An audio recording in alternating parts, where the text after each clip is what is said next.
Salut tout le monde. Il y a quelques jours, mon cousin m'a écrit ce message. Donc ce message, c'était un message de mon cousin qui voulait que je fasse un dessin pour lui, donc de Meruem, le personnage, l'antagoniste de chez Hunter x Hunter dans le dernier arc, avec les fourmis chimères. Et pour ceux qui ne savent pas qui est ce personnage, je vous le mets juste ici, là, et dites-vous que ce personnage est censé être à la base être une fourmi et que dès sa naissance, son avenir était tout tracé, contrairement à moi, et que il a bouffé sa propre mère. Voilà. Du coup, je me suis dit, d'accord, Nathan, pourquoi pas? Et c'est là que je me suis rappelé que je faisais aussi des vidéos. Du coup, c'est parti. Wow, minute, attendez. Avant de continuer la vidéo là, je tenais à vous préciser que surtout, il fallait vous abonner, commenter et surtout n'oubliez pas de liker cette vidéo, ça soutient énormément la chaîne. Et puis surtout, moi ça me fait très plaisir et j'ai l'impression que je suis pas en train de faire des vidéos inutiles. Et ouais, en fait si peut-être que je fais des vidéos inutiles ou qui sont tout simplement nulles, je ne sais pas. Peut-être que... Ouais, non, je sais pas. Donc, s'il vous plaît, prenez le temps au moins de liker cette vidéo. Ça ferait un énorme soutien pour la chaîne. Et puis, sur ce, bonne continuation.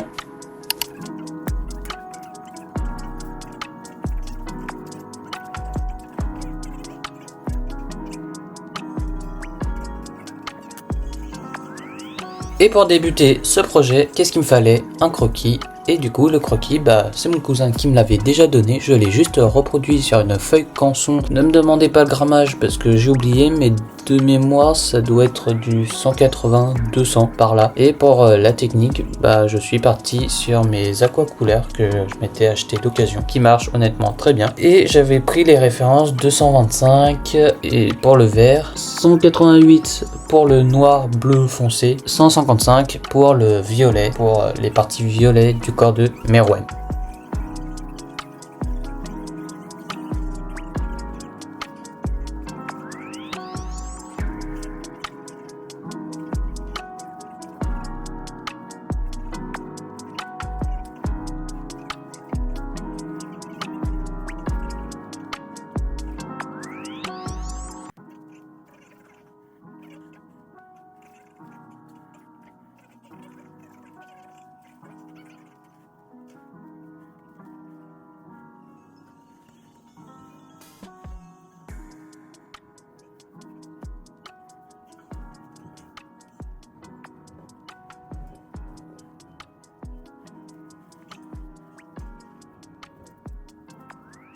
Pour ce qui concerne la partie vert, donc la peau du personnage, j'utiliserai qu'un seul crayon, enfin deux pour combler des trous blancs, mais la principale couleur que je vais garder, donc c'est mon 225 qui me permettra de faire le fond de teint, enfin l'aplat de couleur principale ainsi que les ombres. D'où le principe d'utiliser ce type de feutre, ce qui te permet d'avoir plusieurs nuances de couleurs, d'avoir plusieurs nuances chromatiques d'une même couleur, ce qui est plutôt pratique et économiquement beaucoup moins cher si tu sais bien t'en servir. Après, ce n'est pas l'achat de crayons qui me pose le plus gros problème. C'est surtout mon entraînement et mes capacités de dessin.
Et voilà, j'ai enfin terminé mon dessin et comme vous pouvez le voir, j'ai rajouté des petits traits blancs au crayon aquarelle. Je dis bien aquarelle parce que j'ai utilisé un crayon aquarellable qui était l'un des seuls crayons que j'avais compatible du coup avec le feutre à l'eau, donc avec mes aquamarqueurs, et je trouve que le rendu est sublime. Peut-être que c'est un peu prétentieux, mais je trouve que personnellement, enfin moi personnellement, je l'aime bien. Et ici, comme vous pouvez le voir, j'ai rajouté ma petite signature. Ce dessin et cette vidéo m'ont pris en tout, on va dire 3 bonnes heures. Donc, comment dire, si vous pouvez vous abonner, liker cette vidéo et la partager et la commenter, ce serait pas mal. Merci beaucoup. Ciao!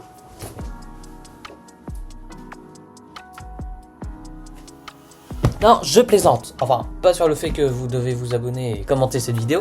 Mais non, en vrai, le dessin était vraiment cool à faire, franchement. Et puis j'espère qu'il va plaire à mon cousin. De mémoire de ce qu'il m'a dit, c'est un cadeau pour un autre cousin. Donc je vais le laisser faire et puis voilà. Bon bah sur ce, c'est ciao.